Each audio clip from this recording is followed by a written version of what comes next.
Was poppin'. Welcome, Nicky and Moose. I'm Nicky. That's Moose. What's up, Moose? What up, y'all? And welcome to episode 41. Hey. So today we're going to be talking about the Fyre Festival not paying out people. Huge thing for Netflix. They're bringing in podcasting, maybe. We're talking about jewelry. We're talking about the return of Dr. Eric Thomas. Hey. And so much more. Moose, how are we feeling about this episode? Man, this is, well, first off, it's always good to come back after an interview because I feel like I haven't talked to you in super long, although last week's episode was fire. Shout out to Erica Ford for that. But yeah, this one, I'm just excited to get back to the regular flow. Let's get into this intro. Two kids from Queens, cut from a different cloth. Now joining forces, helping you to elevate your personal brand. Yeah, I'm talking about Nicky and Moose, bringing you a never-before-seen perspective into the mindset, the mentality, the behaviors, the driving force, but more importantly, the stories behind the people and brands that you know and love the most. And you already know what time it is. It is the review of the week. And we got my thoughts. What's up, Nicky and Moose? I just listened to the first episode of 2021. Shout out. I think that was Inky. All the way through, and I received so much value and insight from Inky. I love what you are all doing, and keep up the great work. Let's go. Hey, shout out to everybody who leaves us a review. Please leave us a review on Apple Podcasts, and I think Podchasers, right? Apple Podcasts and Podchasers. But shout out to all our first-time listeners. We got a few new ones. So welcome to the family. Welcome to the family. Salute to all our day ones and day. I want to say 400. I want to say 400 because we've been doing this for a little bit. We've been doing. Gotcha. I'm just saying. Yeah, been at it. Including the Facebook Live days. But if you are brand new, definitely go check out on Apple Podcasts, All Access Squad. You get access to the after show. You get to try it out for 3 days for free. So All Access Squad, a little plug on that. But let's get into this episode. First off, Moose, how are we feeling? How are you good? Excellent, man. Excellent. Yeah. No, things are good. Let's get it. You sure? You survived the flood? You survived the flood? Yo, did you see that? Oh, my God, yeah. Any New Yorker who was here this past weekend knows we had a ridiculous amount of rain, and it was crazy on the subways. But no, thankfully, I was not commuting on the subway or the train or anything like that. So, yeah, no, we were good. I'm gonna have to put it up and everything. But the footage of how much rain was happening in New York was crazy. So I was worried. I was like, oh my God. And we were talking and he was like, yo, there's so much rain. So I thought he was floating. I thought he was floating for a little bit. So I was worried. I was worried as a friend, right? I was worried as a friend. But he's good. He is safe. So we're good. So let's get into this very first topic. We kind of teased it in the beginning. We kind of hinted that it may be happening. But Dr. Eric Thomas is back with 120 Live in Atlanta. Hey. Let me show you, or let you listen. What up? It's your boy E.T. Guess who's back? That's right, I've been off the road for over a year and a half. Why? COVID. Why? Because the doors weren't open. Why? Because I couldn't get to you. But I'm super excited. I'm back. I'm back on stage. I'm back in the arena. I'm back in your presence. I'm back in your face with that inspiration, with that passion that you're accustomed to. And I'm ready to help you go to a whole nother level. I'm ready to transform your life. So I look forward to seeing you amongst the thousands at the 120 conference. Click the link below. Let's go. Okay. Okay. So first wow. off, shout out to E. Shout out to whoever did those visuals. I'm saying I may know the sound. Yeah, I may know the person who did it, aka Carl. Salute to Carl. Yeah, we had to bring him back. Did that whole video? Yeah. We had to bring him back for that one. That's how you know you're a GOAT. You only come out of retirement for top-notch stuff. You kill it real quick. You go back in the hideout. Yeah, facts. That's phenomenal. But, That's phenomenal. I think this is needed. I think the people have been wanting it. The crazy thing is that this one is probably going to be the biggest one we've ever done. It fits about, so I heard, like 1,000 people, like over 1,000 people. That's huge. All right. Wow. Hold on. That's huge. Yeah. And I know the tickets already went on sale, 120series.com. Early bird. Listen, by the time you hear this, I don't know if the early bird situation is still happening, so bear with me. But you need to get your tickets because we're going to be there. We're going to be there. Mm-hmm. You know what I mean? Yep. I had, I forgot his name. Oh, let me see if I can pull it up real quick. There was this one follower that was like, yo, I got the platinum ticket because of y'all. Like, we're going. Like, I'm like. Oh, yeah, I saw your text. Yeah. I saw that. See? Hold on. Let me see if I could. Oh, I can't find his name because I covered it. Shoot. But you know who you are. Salute to you because he's like, yo, I listen to Nicky and Moose. A huge fan. Kyle. I got it. Go. Kyle. All Brother right. Kyle. Thank you. Shout out to you. So hopefully we'll see you guys in Atlanta, September 25th and 26th.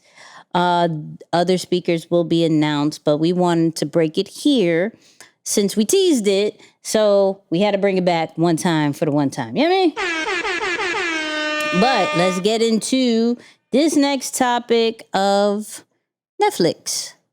I think this is huge, okay? Major. Y'all know how I am with names, so I think I got this right, but excuse me because I really am trying to get on Netflix now. Nicky E.T, I think that's what it is. Cool. Becomes the first head of podcast at Netflix. All right? They never had a head of podcast. Netflix hasn't done podcasting. Clearly, podcasting has made a super wave that Netflix is like, hey, we may need you. We may need you over here. And the cool thing is, she was the head of content at Apple, so she may know a few things, right? May know a few things about podcasting. May know a few things. So, hold on, let me do this.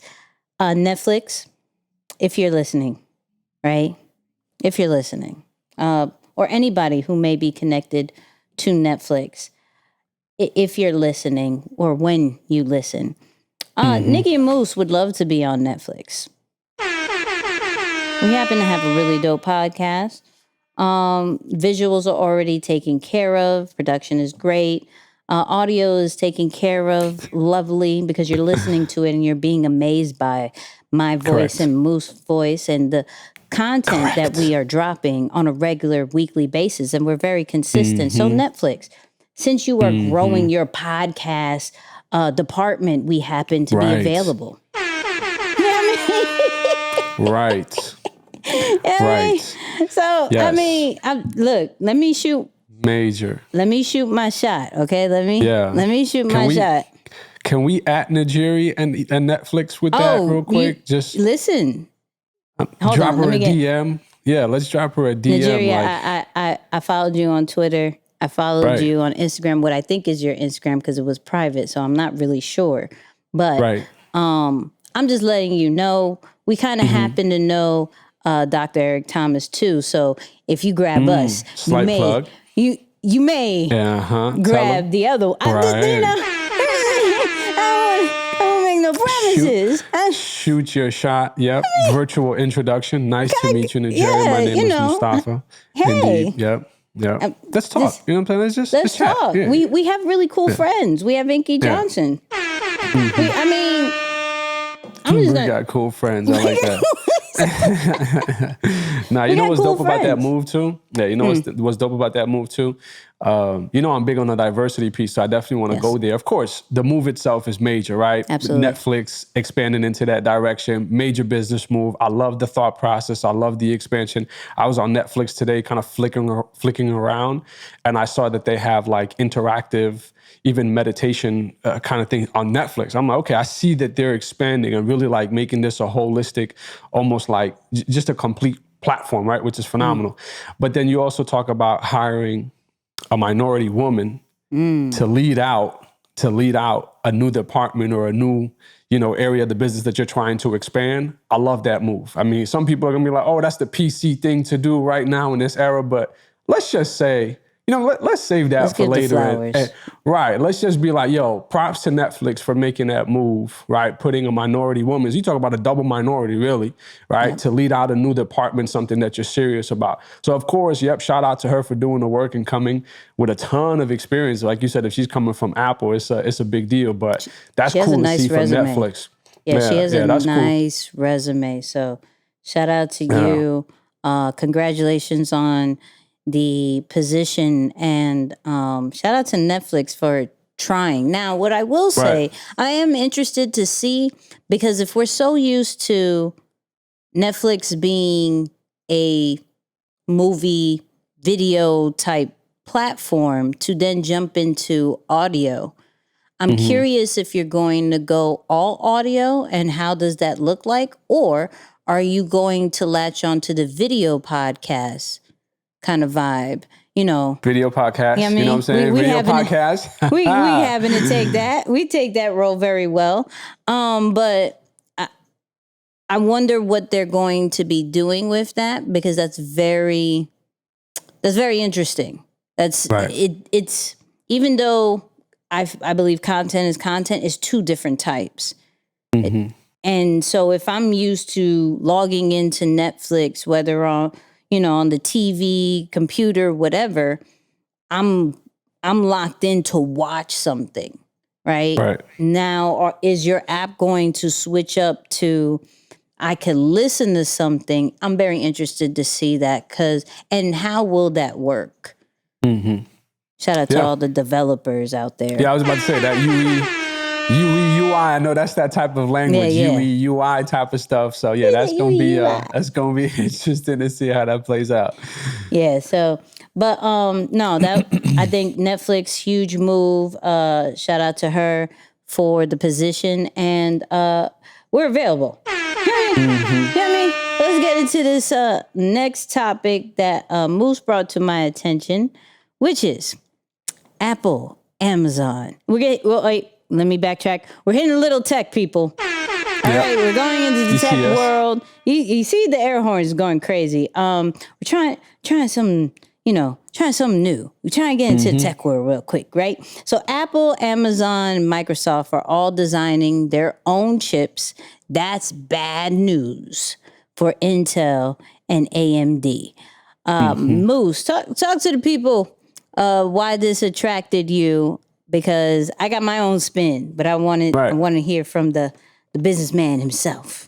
Yeah, no, I love the move because it's going directly to the source and cutting out the middleman in this, and especially in something that is so needed, right? Like we've seen, and this is a slightly different example, but in a similar industry, we know that the car industry right now is just turned upside down. Why? Because there's a shortage of chips because of what happened, with COVID and some flooding down in China. So now cars are extremely expensive. I even saw something that said, for some vehicles or certain models, used cars are actually more expensive than a brand new car right now because of the demand that's in the marketplace with all the shortages that's happening. So I think you got two of the biggest or three of the biggest companies in the industry, all on the verge of breaking $1 trillion with two of them already there. Right? They're probably seeing something like, all right, let me not put my destiny in somebody else's hands. Let's start producing this stuff ourselves and really take full control of what's happening. So I love the business move of just saying, like, we're expanding in almost every arena on the front end. let's take control of our back end too, right? So that's not something that's usually popular because it's not publicized often or people don't really see it. It's not like a new product that people can physically hold, but it is going to make a tremendous difference. Now, of course, I know that there will be some time to maybe perfect that same design or get the same performance out of their own things, but I think it's a great move for them. They're so big that it makes sense. Yeah, I think they're trying to cut costs. I ain't gonna hold you. 100%. I think they're trying. Yeah, I think they're trying to cut costs.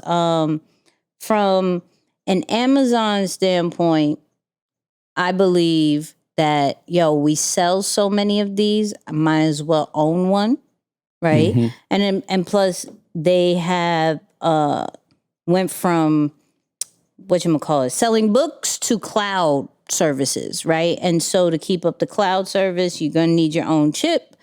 A chip, not necessarily your own. But to kind of cut costs, I believe that's the situation. And I think that's the situation with Apple as well. Like, you know what? We're known for our own hardware. Like, might as well have, if I have our own chip, I can probably add an extra couple of bucks on it, because now I can make it seem as this is the new and improved thing you need than necessarily an Intel or AMD, right? Because we already know, we're very fully familiar with their specs and everything like that. But this Apple one, we're not so sure how powerful it is. We have to go by the specs. And if it beats whatever's already out there, or they just spin it as far as saying this Amazon one, this Apple one is. And you know what's crazy? A couple of bucks times a couple of 100 million units that these companies push is obviously a big move. And then the other part that I'd be very interested to see how it plays out, if other companies now start going to Apple and Amazon, right, to fuel their products. So like imagine like a Samsung now going to, an Apple to get chips from them instead of going to the other big two. I think that would be really cool to see. Like they might create an entirely new revenue stream or just a different part of the company that maybe, I don't know that they were planning on it, because if you started something for yourself and then you start helping other companies too, I'd be interested to see how that plays out. Well, so like this is the crazy part, and I can understand Apple and Microsoft, right? I could completely understand that, because when we think of computers, we think of them, right? It's the Amazon one that I'm almost like, you're greedy, guy. Like, like, come on, like they trying to do everything. Yeah, you're really trying to take over the world. And I mean, I can understand it, but come on, leave it to the computer people. You know what I mean? Like you good. Like there's you other wouldn't things. Consider Amazon a tech company? You wouldn't consider them? No? Interesting. I'm glad they're doing cloud-based services, but I don't put them in the tech world as far as let me get my hardware stuff from them. No. Yeah, I would almost look at that, and I'm sorry, Amazon, I really am, but I would almost look at that as if you go to the grocery and you get the grocery name mayonnaise, like you go to like Key Food and you get the Key Food mayonnaise and the Key Food cereal. It's like the Walmart brand or whatever it is. I would almost look at it like that. For those who knew what Key Food was, shout out to you. But that's a Queen's thing. Yeah, but it's a Queen's thing. Yeah, I'm sorry, a supermarket brand. I apologize, supermarket brand. I realize that, but I look at it kind of more like that. You're making it very generic when it comes to Amazon. Now with Apple and Microsoft, that's a different story, because these are the top two of where we get our computers from, right? Yeah. But we don't get our computer stuff from Amazon. It's just one of those things. It's one of those things. So I'm interested, if they do that, what would be the price of it compared to an Intel and an AMD one? because if you're going from a cheaper standpoint, then I could fully understand the move, right? But then, like knowingly taking the Dollar Tree position in the market. Okay, yeah. So I could see that happening. But I do find it a stretch from a brand who is so powerful. Now they are already in a non-traditional way of branding stuff, right? Like I said, they were known for books before, and now they are known for everything in the world. So they're already doing something different. So if this works, I wouldn't necessarily be surprised, but I'm like, y'all keep pushing it. Pushing it. I'm rooting for y'all. I got an ad on YouTube this weekend from Amazon's like personal brand and marketing branch. Like, it's crazy. They're doing all types of stuff. Yep. It's like, yo, help us elevate your brand. Yep. I kid you not. Amazon send me that. Hold on. I gotta say, yeah. I seen it this week, and I was like, wow, y'all are doing everything. At this point, I'm curious to know, how are you finding people? Like, how are you finding that many employees to do all of these different things, man? Shout out to whoever's helping them recruit. That's impressive. Rumor is they burn out their employees. Lot, yeah. That's crazy turnover over there. Yeah, that's a different topic, a different time. Facts. But I heard they run them through, and I don't know. Right. I don't know if that's a good thing, but you have pretty much number one spot. So this is where business and people kind of collide. Clash. But like I said, another time, another day, we'll get more facts on that before I even speak on that truly. But I like that. Shout out to Apple, Microsoft, and Amazon for the move. Indeed. But let's talk about something that there was this documentary, right, that I watched a long time ago, not too long ago, but a long time ago, about this festival. Some of y'all may know, and I'll pull it up, the Fyre Festival, right? So for our listeners, what you're seeing, what's being shown is what the Fyre Festival was supposed to look like and what it really did. So it was supposed to have all of the, the luxuries in life, which is the yachts, the personal cook, the great place, the music, all that great stuff. And it, let me play this over. And it ended up being raggedy tents, cheese and bread and no music and everything like that, right? The reason why I'm bringing it up is because people want their money back. Actually, people paid to be there, right? And this was 4 years ago, and pretty much the attendees, from what I read between this article, what was that, New York Post or something? New York Post. Yep, New York Post. And then, of course, my minority behind went to Baller Alert. Baller Alert reported they were only going to get paid back $250. Right? So not only are the attendees paid for a crazy amount of travel fare, but the tickets, I heard, was not cheap. Not cheap at all.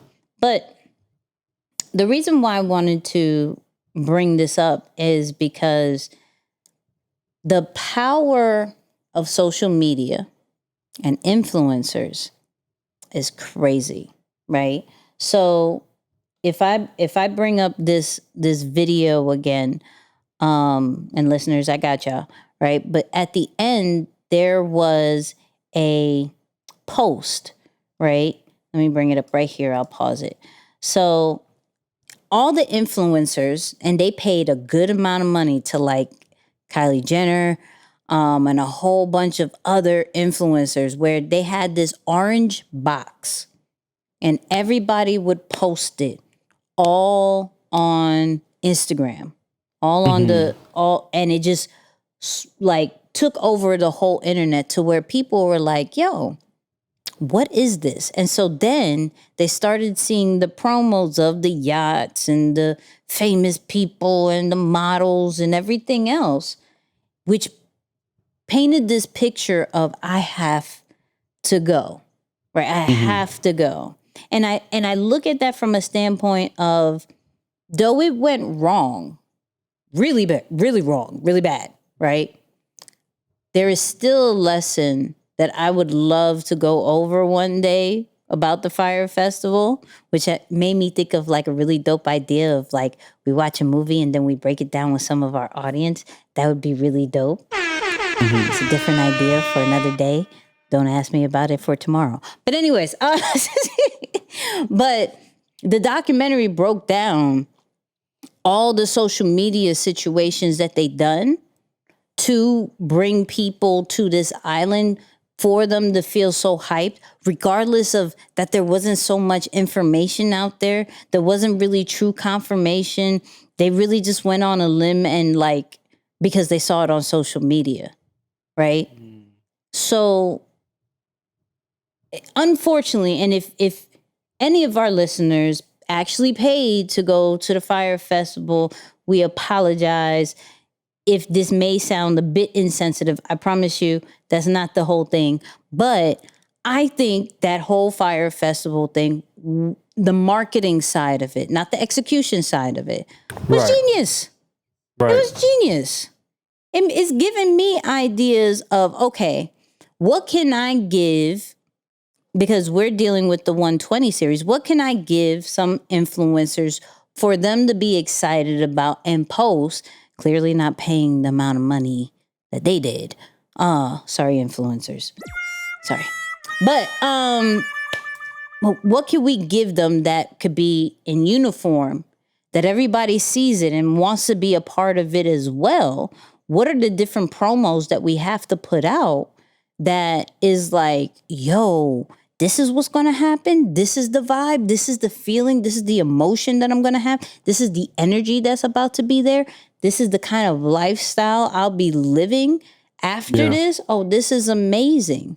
So with every bad situation, there is something we could learn from it, right? Now, granted, my man, I think, went to jail. We're still in jail. Bankrupt, the whole nine, right? It was just really bad. Hold on.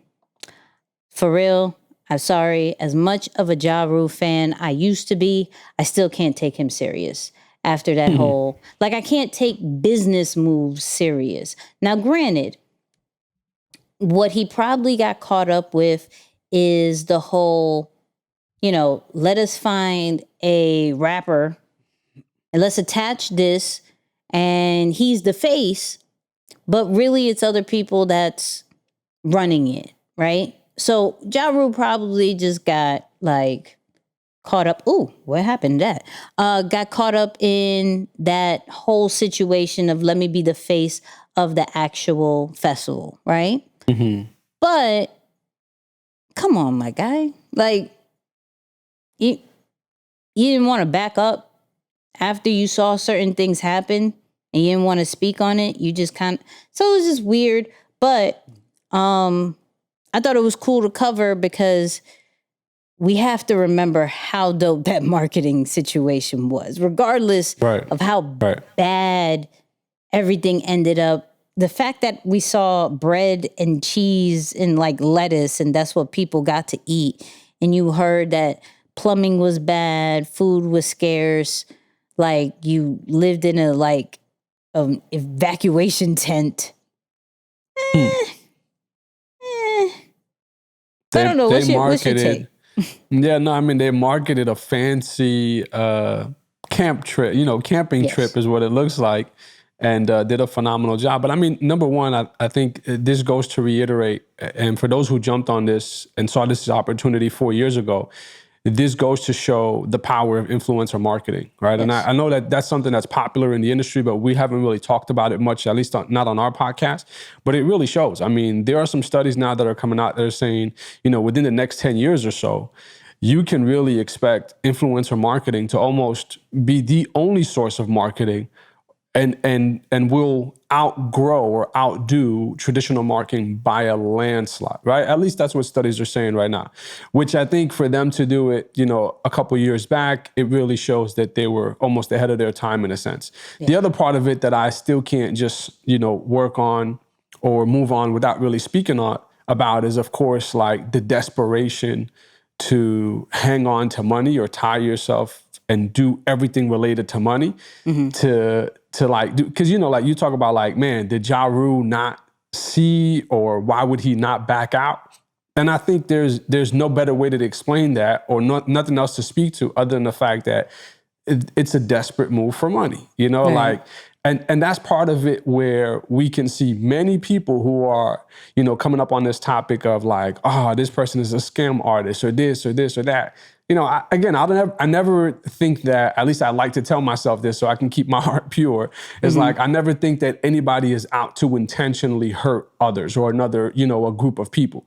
But desperate times call for desperate measures, I guess. And that's the part that is like, as best as you can, try and avoid that, right? Like at some point, marketing and branding is phenomenal and we do want to believe to that. But to sell people a broken promise, it's like in business, there's no way you can come back from that. Like back in the day, when you think about how were businesses in the 30s and the 40s able to kind of grow their brand, it was all reputation, right? Like there wasn't social media back then. There wasn't any of those things.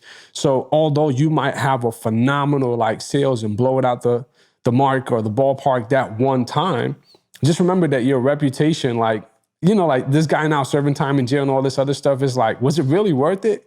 Right. And it's like, nah, not really. I don't think so. No. Well, I mean, the thing I did, did do some research before this podcast where he was like, too many people invested for him to not do it. Like not try to execute on it. Now, that's a bad judgment call, right? But I could semi-understand it. Like if you have so much, this is where it's like, you have so much belief that it is unbelievable, right? In real life. Like how do you tap back into reality when you dream so big that the only thing that's so important to you is to execute on it, and you're not seeing the problems. You're not seeing it from a reality standpoint, because we hear so many, this could go into a deep conversation. So I'm going to try to tread lightly. After show. I'm trying to tread lightly, but where is there a check-in? Is there a milestone, whatever it is that you get a reality check of, okay, I'm dreaming big and I understand I have to dream big because everybody tells me to dream big. So I'm going to do this music festival of umpteen many people. I'm going to have all these great people come and everything's going to be fine. Okay, we don't have all the details just yet, but I have faith that it's going to work. I have faith. And now we're in the last week and you still have faith? Right. We're now in the day of. You still have faith? You still have faith? We're in the mix. We're here. You still have faith? Right. Like, where does the switch go back to reality and be like, hold on. Let me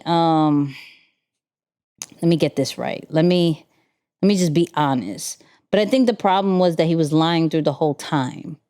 Right. Like he lied to his investors. He lied to the people. He even tried to continue to lie even before the trial and things like that. I think now he's not lying. There's no point. But I think that conversation needs to come into like when we dream so big, because I always believe in dreaming big, but I also have a sense of reality as well, right? Almost for me, almost sometimes to a point where it stops me from dreaming the biggest, right? And we'll talk about that in the after show. But where is there such thing as dreaming too big without the reality check? Is that good to not have a reality check, or at least, this is where a team is needed. I was waiting for you to finish. My bad. I was waiting for you to finish. I'm sorry. And I was like, yep, this is exactly where it happens. Absolutely. That's where you insert, there's got to be some person or a group of people that you give permission to. If you care about that, and I think all people should care about that. You should care about, not doing wrong by people. You should care about, returning loyalty. If that's something you stand on and it's been given to you, you should care about giving that back to people. So you're the visionary. By all means, stretch, run, grow, aim high, go beyond the moon and all those cliche things that they tell you when it comes to dreaming big. Yeah, do those things. Yeah. But have a group of people by your side that you give permission to be like, no, hold on a second, player. You've gone a little bit too far now. You've broken the rules. But maybe there was people who said something. I believe there would be. And is it to the point, and this is where our flightassessment.com, right? Because I am a pilot and a flight attendant, right? So where at certain points, maybe his people love and skills went completely down and went all the way like, this has to work. I don't care what you say. I'm going to make sure this is happening. Maybe not as what everybody envisioned it to be. Yeah. Well, to be honest with you, Nick, I think from seeing a lot of these scenarios happen, most of the time, those people gain so much influence and power that they often intimidate people on their teams, and they never have people that really tell them. Like, even if that was a part of the plan, it'd be like, hey, okay, I give you permission to tell me when I'm being crazy. Yeah. I think when you are around someone who is that attached to their dream or their goal or their vision, it intimidates you from saying anything. And as a matter of fact, you buy into what they're doing because you really believe, like, yo, this person is about to help us discover a new planet in West Africa. They said is there, and you start buying into it. And I remember the example of WeWork's founder, Adam Newman. There's a phenomenal documentary on that whole story on Amazon. And I think I may have shared it with you a couple months back, but they talk about, how can this company be worth tens of billions of dollars, literally a week away from going public, and they crumbled because they couldn't cover up the lies anymore. So they did the whole documentary talking, asking his people, so what was it like? What was happening? And he had them doing the most off-the-wall stuff ever. But as they talk about their experience at the time it was happening, they really bought into what was taking place. So I think that while we say, yes, have team, I also believe that it becomes very difficult for the team to speak up because, it's like part of you being on the team is to buy into the mission. Right. So it's definitely a sticky situation, but it's interesting when that comes up. But the proper thing to do is, get somebody who can be bold enough to be like, no, hold up. I agree. After show. Yeah, we got to finish this one after show. Shout out to all our All Access squad from Apple Podcasts. If you want to hear the after show, join the All Access squad. So there's this clip, right, that I found on Flagrant 2, right, that had DJ Academics. And they were talking about, since we're talking about events and things like that, they were talking about how hard it is for certain rappers to sell tickets on tour, right? And the point that they said was very interesting that I wanted to talk about. It's hard to sell tickets. So Kanye couldn't even sell tickets. But it does tie back to your demographics population. Daniel Hernandez, that's a massive Latino population. 6ix9ine can sell out easier because he's talking to his people. If you're a rapper and the other races don't f- with you, you're talking to 12% of the U.S. population. And they're concentrated in a few different cities. You can't go to Wichita, Kansas that easily and sell out if white people don't know about you. 6ix9ine Spanish. Drake is half black, half white. We can't expect someone like Lil Baby, who's straight black from the hood, to compete with those numbers international.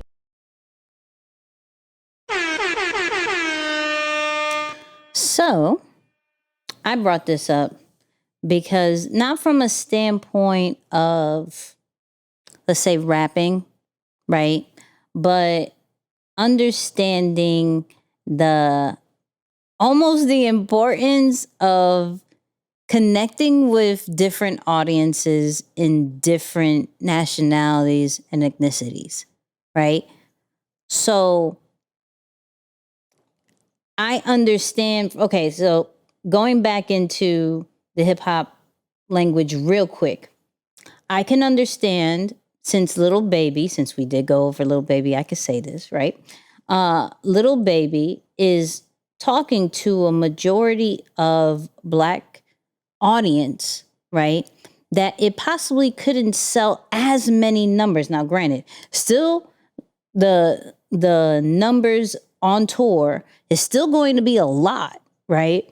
But more than somebody who speaks English and Spanish, somebody who can speak English, Spanish, Arab, all this other stuff, aka Drake, maybe for a sentence, but at least he knows this sentence very well, right?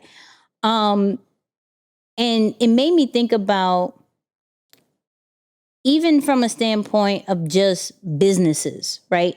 And content in just general, of we are only speaking to a certain percentage of the city, the nation, whatever it is. And if other brands and businesses have that global standpoint, that international standpoint of other different languages and other different nationalities and everything like that, it is a little bit harder. So how do we kind of integrate learning a new language, or how do we get, okay, here we go. Not being politically correct, you get this a little bit. How can we get the white people? How can we get the Asian people? How can we get the Indian people? What do we have to do? Now, granted, on this podcast, we're great because we're super mixed. You know what I mean? Mad diverse. We are beyond mixed. Mad diverse. And Moose will point that out because he pointed it out one day. And I was like, man, you are so right. We have a wide audience just because of the two people that we are, right? Mm-hmm. But not everybody has that ability, right? Not everybody can switch it up because of their nationality. I'm blessed to be a mutt, like I like to call myself. I'm blessed to be a mutt, right? So I'm black and Puerto Rican, right? Mm-hmm. And so I can attract both sides. Depending who you ask, they're like, oh, you are mad Puerto Rican. Or, I hear it coming out. Or, yo, your black side is coming out today. I don't know what's happening, but your black side is coming out. So just on that standpoint, I'm good, right? I'm a little bit, and when I get mad, the Spanish comes out. Only when I get mad. You know what I mean? It's really crazy. It came out sometimes on lives. It was crazy, right? But I'm thinking, and I think we had this conversation, whether on our YouTube, where it was like, at some point we have to come up with a strategy of going global to widen the audience, and not necessarily going wider with our products and our services, right? But it's going wider with communicating to other people about stuff we already do. Right. So that's what I was hearing with that, even though they were talking about touring and everything. I was looking at it from a standpoint of they're not saying Drake or 6ix9ine or Cardi does anything else outside of rapping. They do, but when they were talking about that particular topic, all they're saying is, yo, if these people go on tour for what they are known for, which is rapping, which is hip hop, right? And we put them all on the same thing. They're going out in the world the same time. Who would have more numbers? It is the one that could communicate with more people. Facts. So, and communicating. I like how you broke that down. Like that, see? That's good. Okay.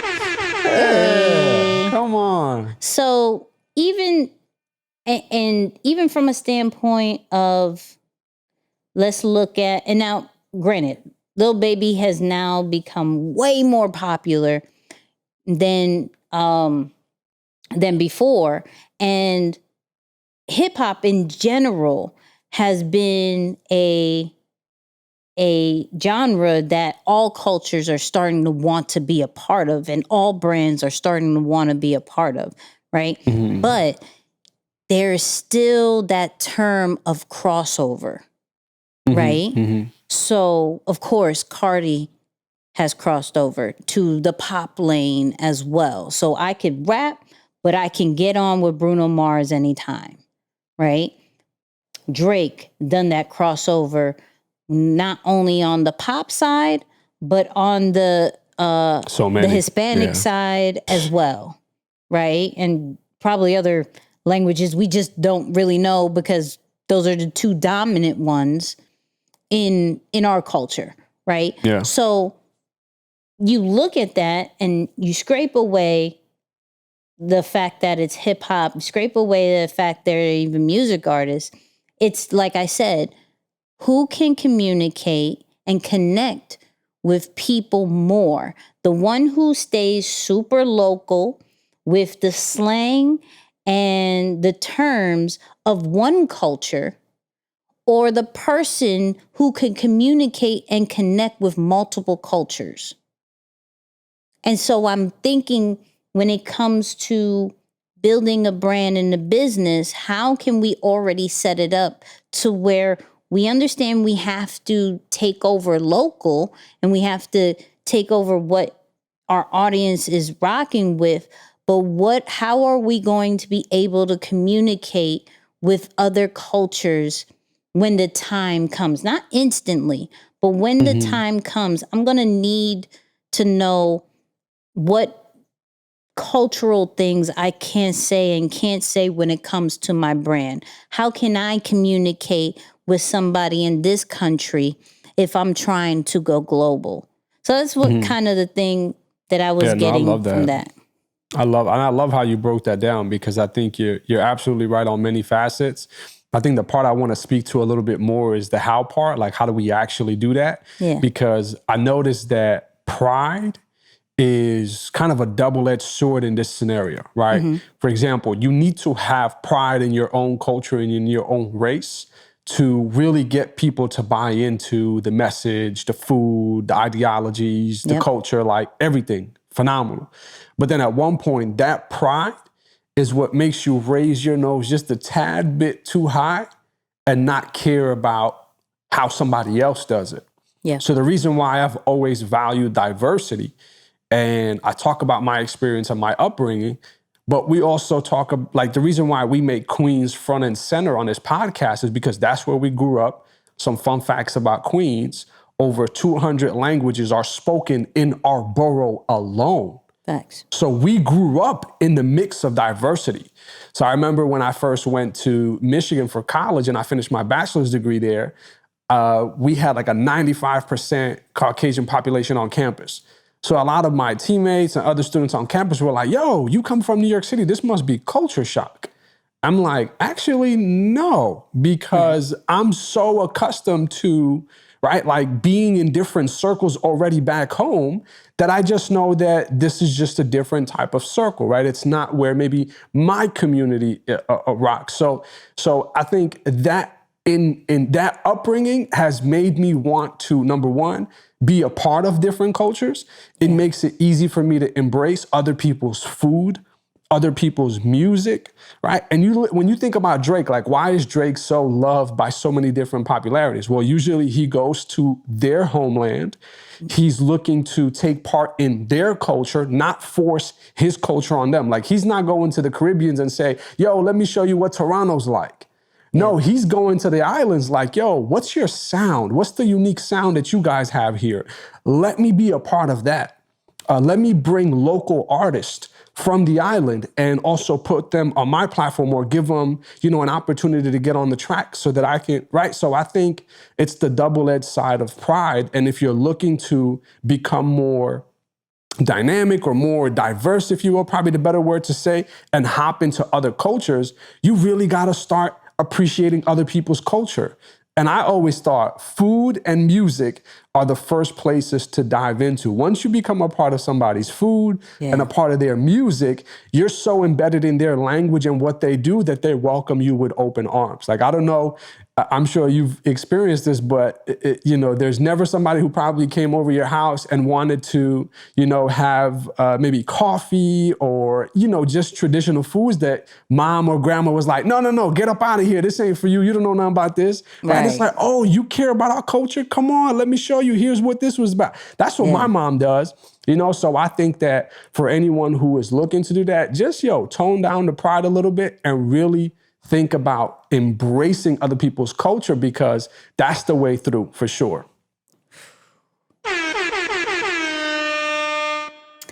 Yeah, this is going to be an interesting after show. That's all I got to say. But let's get into this next one. This has been, so let me set it up. So with the hip hop culture, we see a lot of jewelry, right? And we've had conversations in this podcast of materialistic things. Is it good or bad that it gets glorified? How do we personally feel about things about that?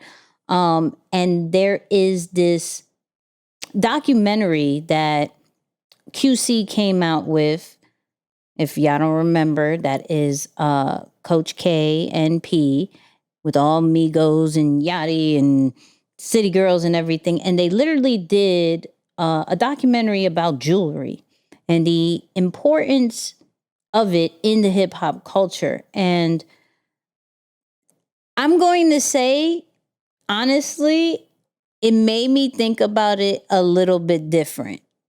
I'm not saying I'm going to come out here with a Rollie and an iced out chain all of a sudden. That's not what I am saying.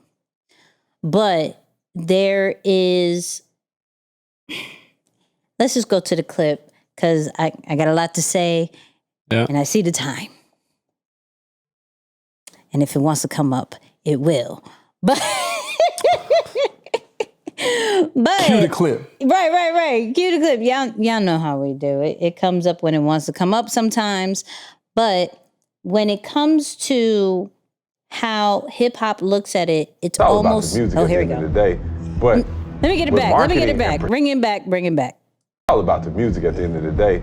But with marketing and persona now, once they put the jury on and they create who they are, those fans want to see the Man, it's really up. It's become like, all right, well, you ain't got no big change, so you must not be doing well. And then that becomes psychologically hard on the artist, because then the artist, like, all the time they feel like they got to be.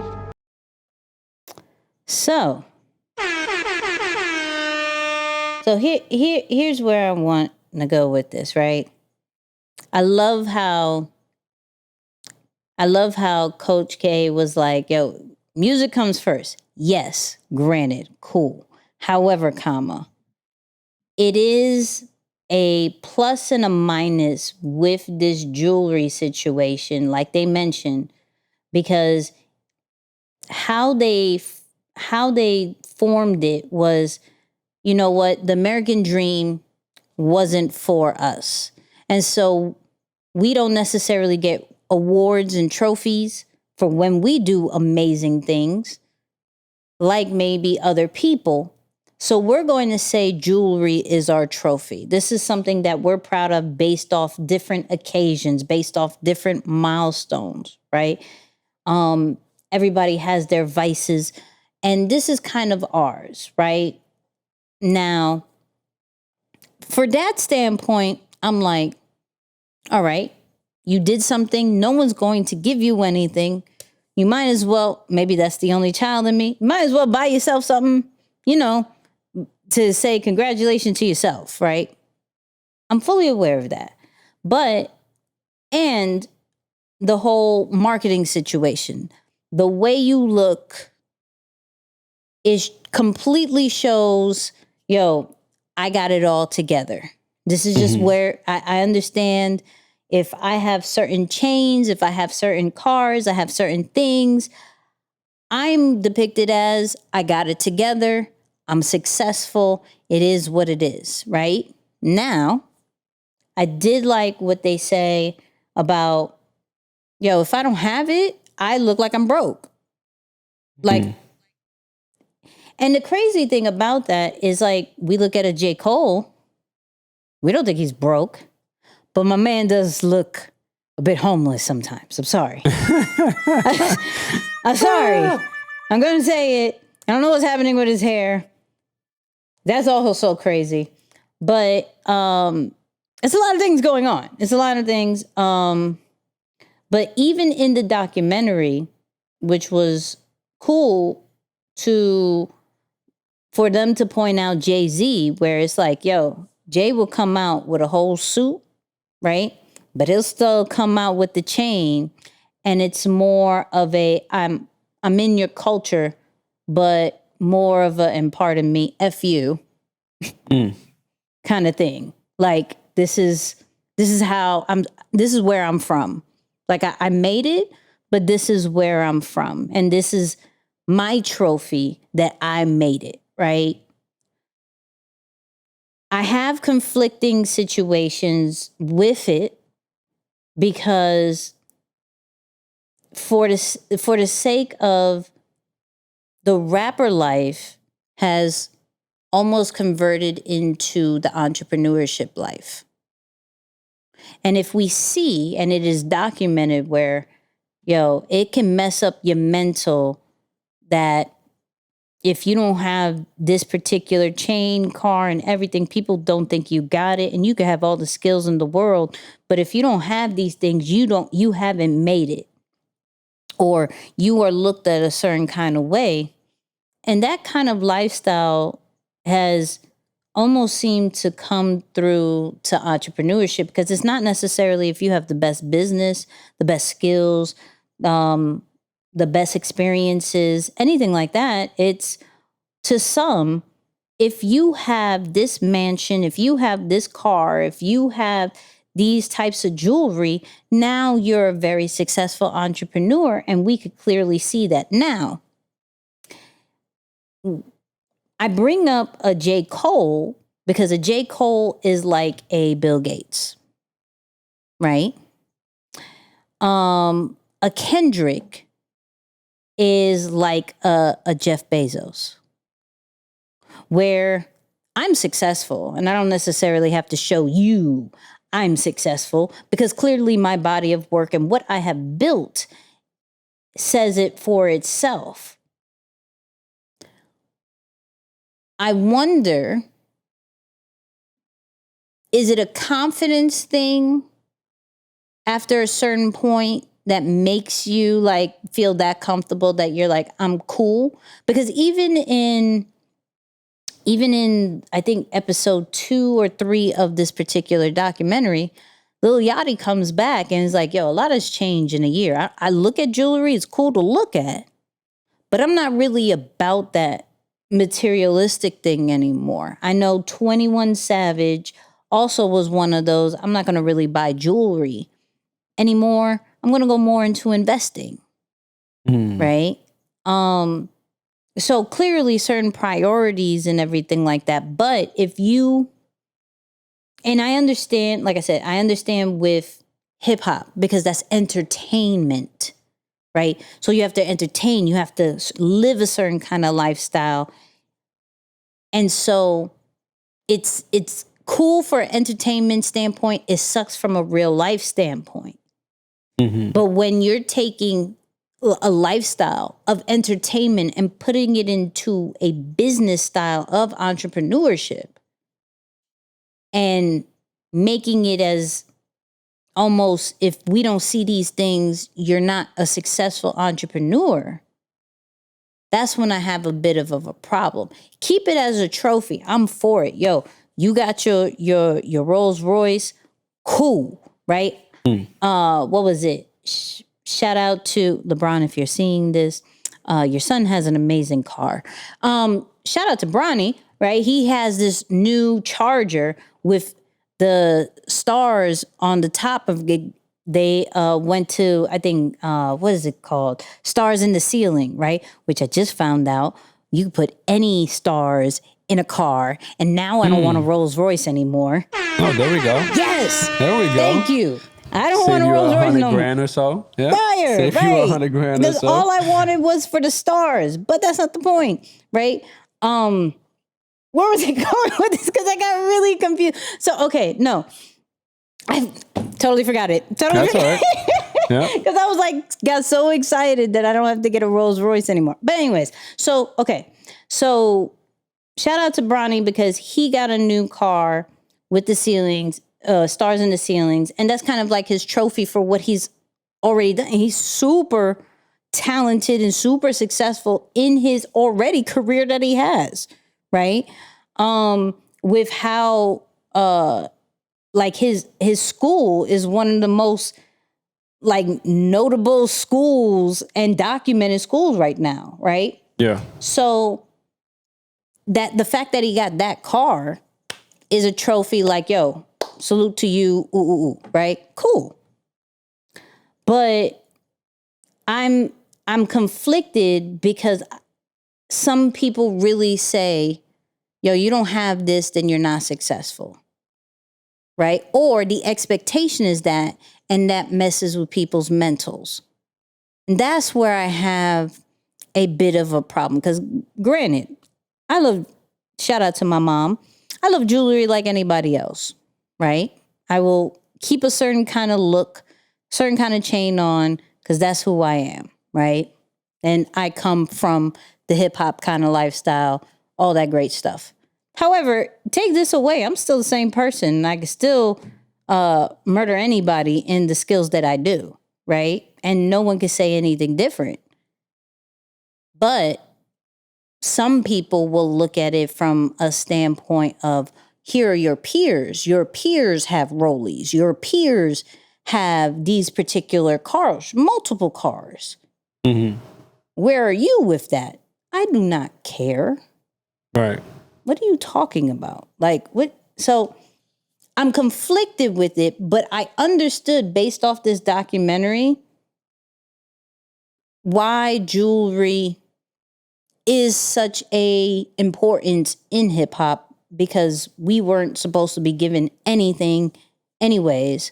So let's create our own stuff. So I get it from that standpoint. Yeah. No, 100%. I mean, I think it's more of a personality thing just as much as anything else, right? Like, I think there are a group of people who, I'm not going to say that something is necessarily wrong with them or something is missing, but they enjoy, they have expensive taste, right? Or they enjoy the luxuries of life, rightfully so. And then there's another group of people who understand that this is what you have to do to be marketable. Right. Yes. And it's not something not anything that they necessarily need to stay alive, but they're like, oh, okay. Like, I look at a Conor McGregor, right? And his fight is on tonight. Mm-hmm. And I noticed what he did last fight, and he's fighting the same person, right? It's like they're the third fight.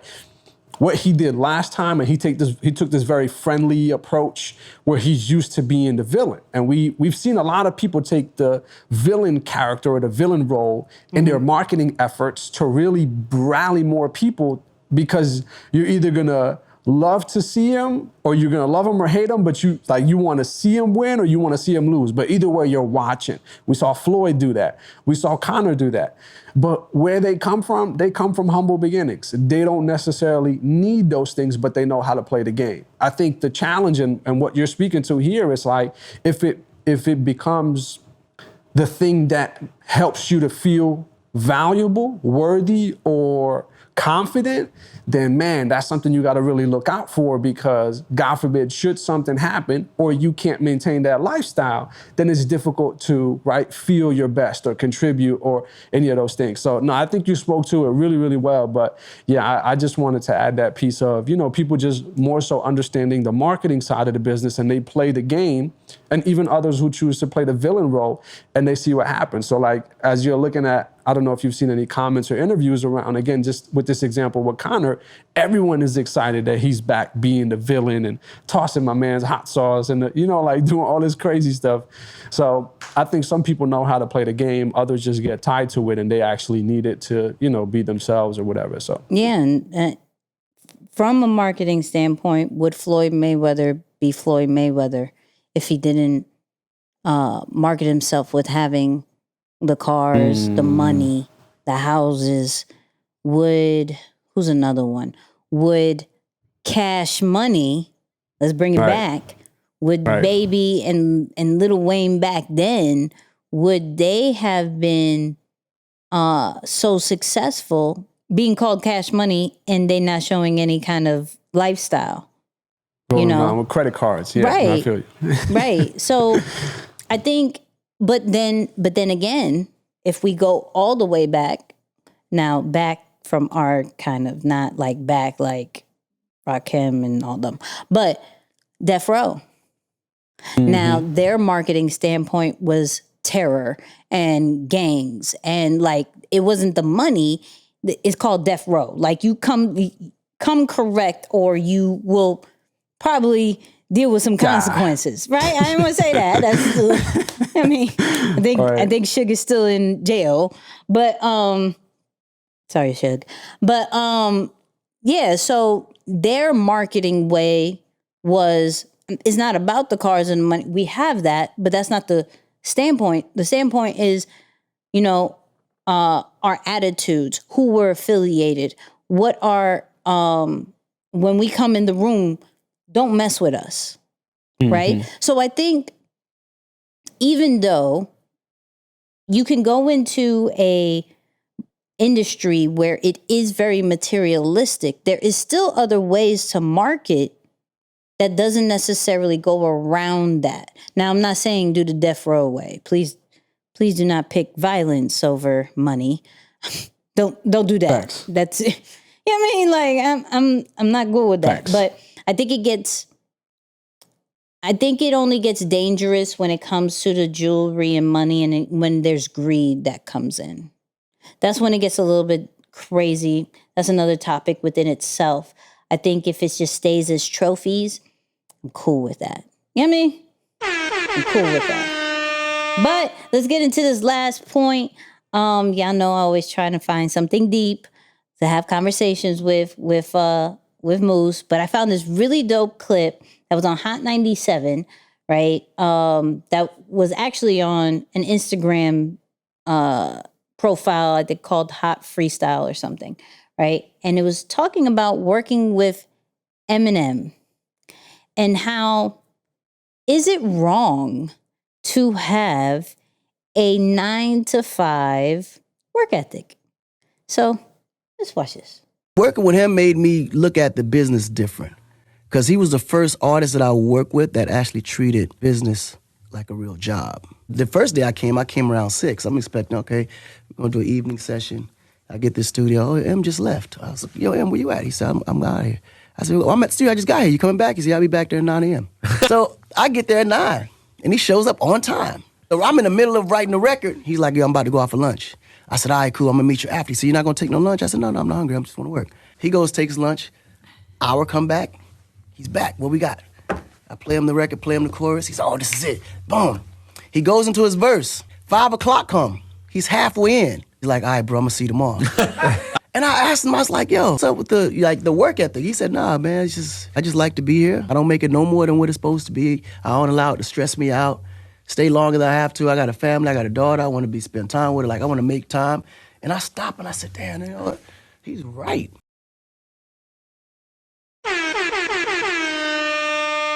Moose thoughts. I love that. No, I love that. You know why? Because it's like, yo, for one, it keeps you grounded just to what you did and the things that got you to where you are, and how to still believe in those things and stay consistent enough to stay where you are, right? Like stay there, right? So like I even look back at some of the things that I do now, like whether it's going back home to the family's house, using different showers, whatever it is, I'm just like, yo, it keeps me grounded to, I guess you could call it not wanting to go back to where you came from, but at the same time, it still keeps you tied to everyday life. Like, don't ever get on your high horse to break away from the things that got you to where you are. Mm-hmm. So in a lot of ways, I love that mentality of like, yo, I'm going to treat it with that same mentality still.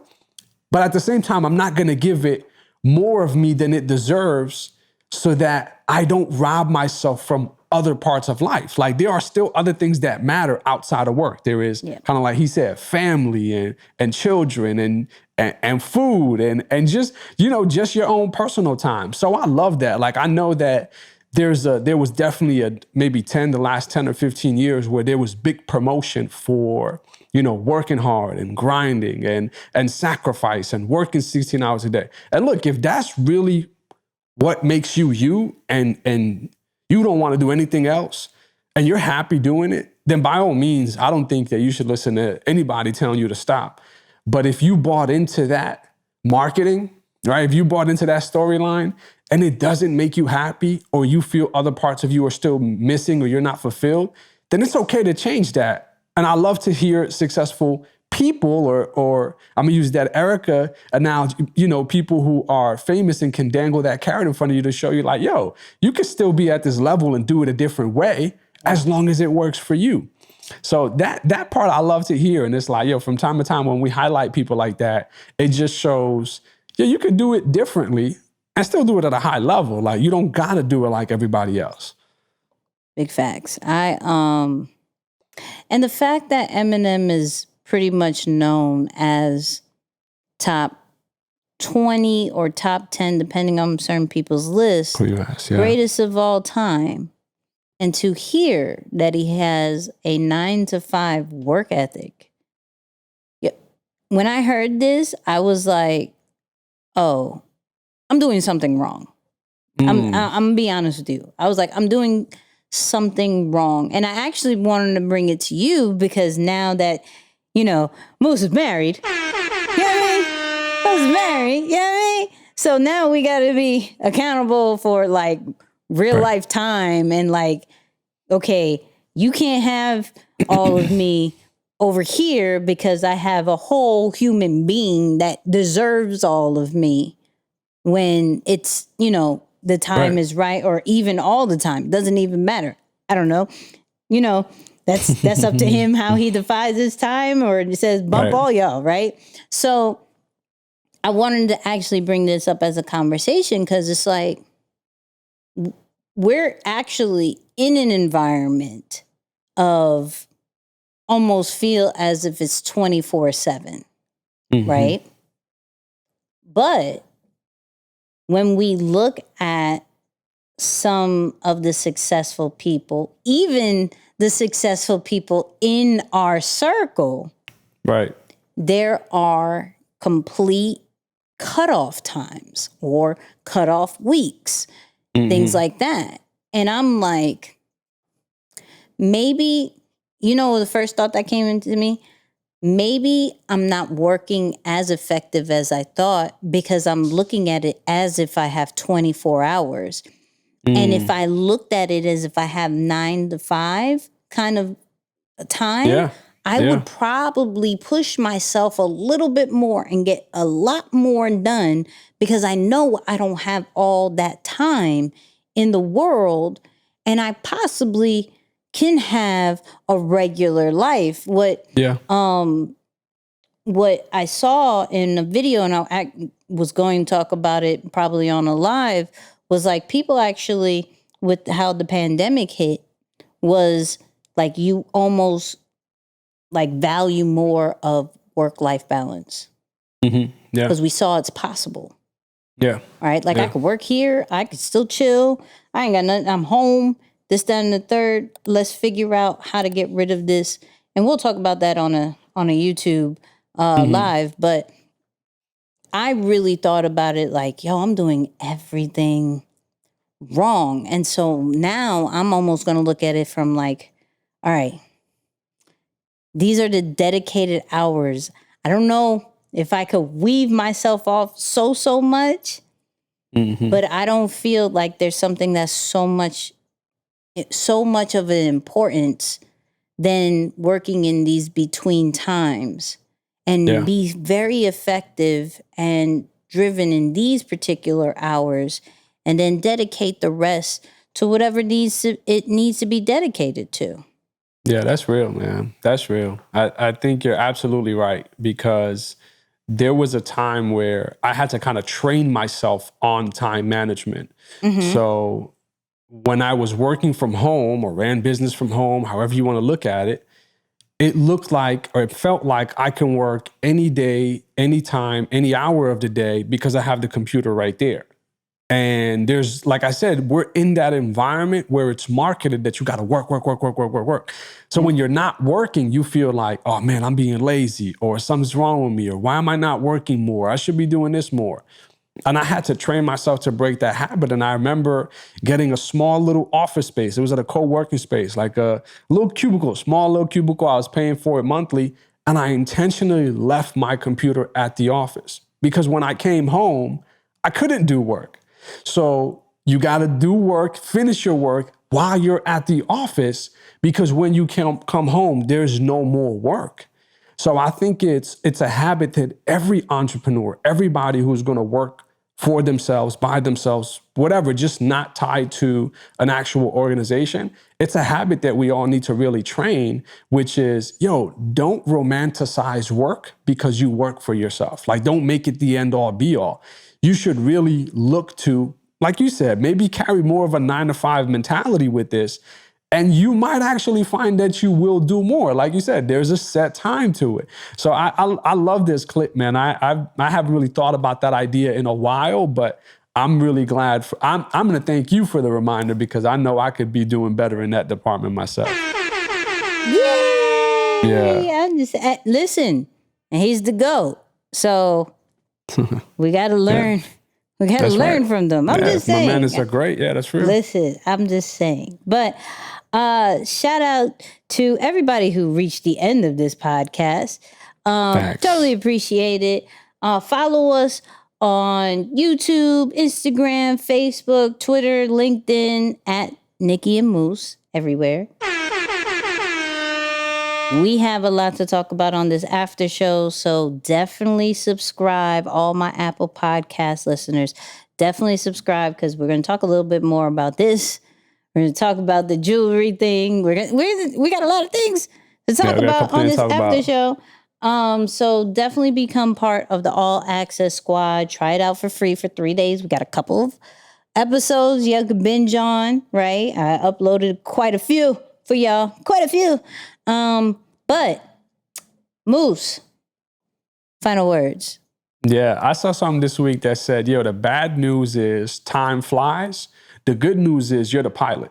So while, things are slipping away and it's out of control, just remember, at the end of the day, you can take control of your time and decide what's most important.